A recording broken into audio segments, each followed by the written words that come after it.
North Korea is sending troops to Ukraine. Kim Jong-un is ready to sustain unsustainable losses on the ground as he is sending his troops, his soldiers, to face a death in Ukraine. Also, Russian dictator Vladimir Putin is refusing to talk with German Chancellor Olaf Scholz about peaceful settlement of the war in Ukraine. Putin refused to have a phone conversation with Scholz about the peace in Ukraine, and meanwhile Kamala Harris is again leads Donald Trump. Harris leads Trump in several key states for the victory. So why did North Korean leader Kim Jong-un decide to send troops to Ukraine, to a war zone, to the ground situation, to the battlefield in Ukraine, and why did Russian dictator Putin refuse to speak with Scholz about the peaceful settlement of the war in Ukraine? Washington Post reported a big article about the war in Ukraine. According to the Washington Post, North Korea would send troops to Ukraine to a war zone to participate in the ground operation inside Ukraine for the first time since the beginning of the full-scale invasion of Ukraine. Several months ago, North Korean leader Kim Jong-un decided to send supporting troops to Ukraine to support Russia's war effort, to support Russian troops to maintain logistics there, to reconstruct buildings, and to do other non-lethal actions, non-war actions.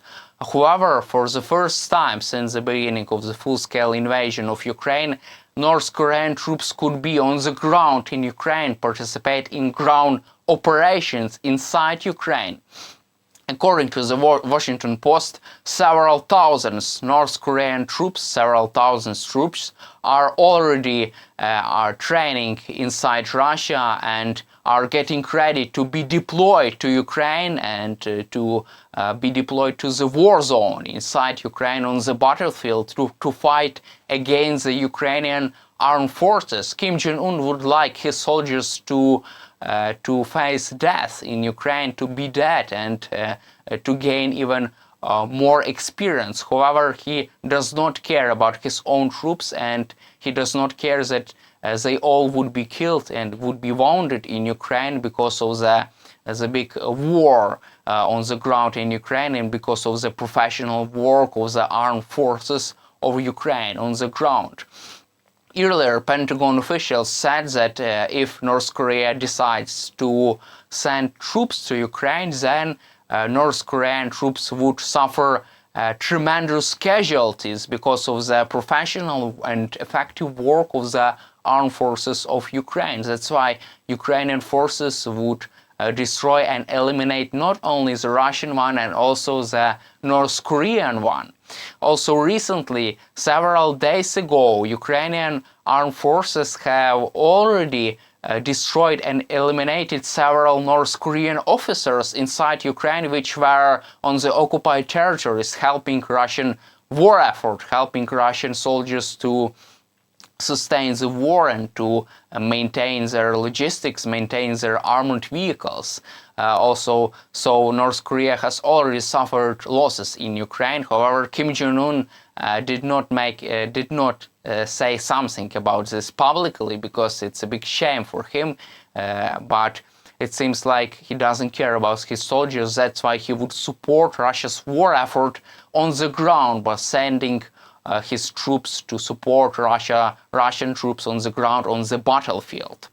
Meanwhile, Russian dictator Vladimir Putin refused to have phone talks, to have phone conversations with German Chancellor Olaf Scholz. So earlier, German Chancellor Olaf Scholz said that he would like to speak with Vladimir Putin about the peaceful settlement of the war in Ukraine. We have heard a statement from German Chancellor Olaf Scholz. He said that he would like to negotiate a peaceful settlement of the war in Ukraine. However, Russian dictator Vladimir Putin refused to even talk with German Chancellor Olaf Scholz. He said that he would not talk with Scholz. Also, the Foreign Minister of Germany, Annalena Baerbock, said that this decision of Putin This Putin's decision indicates that he would not like to seek peace in Ukraine. He would like also only to continue his war against Ukraine and to capture even more land inside Ukraine. That's why he doesn't care about his troops, he doesn't care about Ukraine, and he doesn't care about the peaceful settlement of the war in Ukraine. He would like only to conquer Ukraine, to capture as much soil as he can, and or he would like to see Ukraine to capitulate. Two options only possible for the Russian dictator Vladimir Putin. Meanwhile, the House Speaker Mike Johnson says that he would not support aid for Ukraine in case of Donald Trump's presidency because he is confident that Trump would end the war in Ukraine. Mike Johnson said that Donald Trump could end the war in Ukraine in 24 hours. However, Speaker Johnson did not specify how exactly Trump could do that. Trump also did not specify how he could do so. However, Mike Johnson said that he would not like to continue funding the war in Ukraine. That's why he would like Trump to end this war in Ukraine. It's really dangerous rhetoric from Republicans several weeks before the U.S.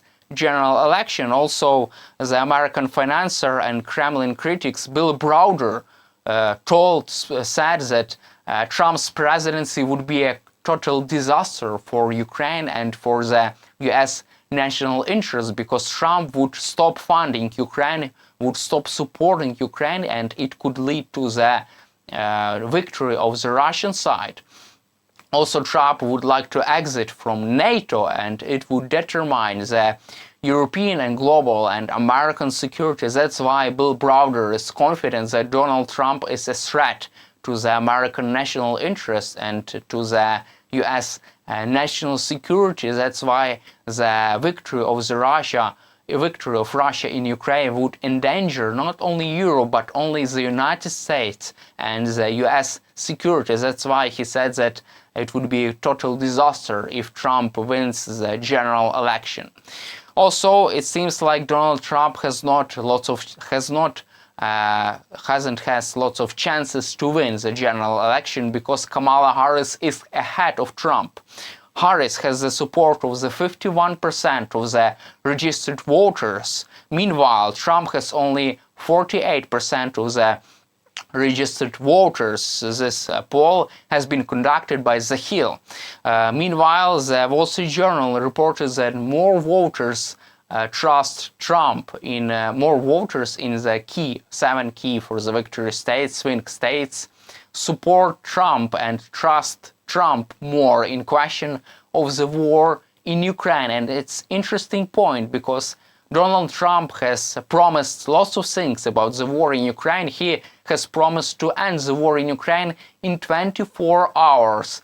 Maybe that's why lots of people and many Americans believe that he would be able to do so in case of his presidency, but it is not true. It doesn't make any kind of sense because he said that it would be possible to do so even before he becomes the US president officially. That's why it could be a lie because he wouldn't be able to end the war in Ukraine in 24 or even 48 hours. Also, many Western officials and many Western experts said that it would not be possible for Trump to do so. That's why it would be better for Trump to support Ukraine.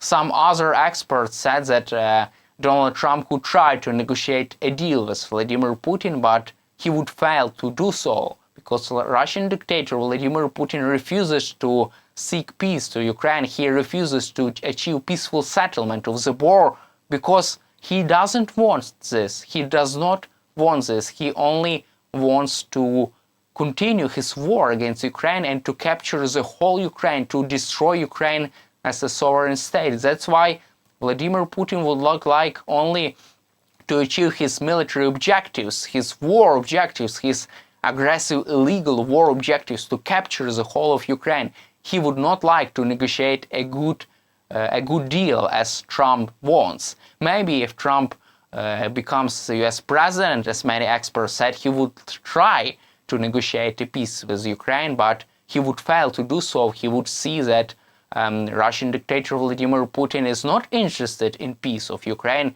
and maybe after that he could change his mind and finally support Ukraine's war effort, Ukraine's defense, and support Ukraine's ability to defend itself against Russia's illegal aggression. And that's why it would be more beneficial for the US national interest, for the US national security, to help Ukraine to defend itself and to show the whole world that the United States is able to protect to international law, to maintain international law, and to help Ukraine to defend itself and to maintain the global world order. That's why it would be more beneficial to the US to manage this situation and to be to have an advantage over Russia, to prevent world chaos and to prevent other countries invading its neighbors. That's all for today. Subscribe to our YouTube channel, stay with us on YouTube, and glory to Ukraine!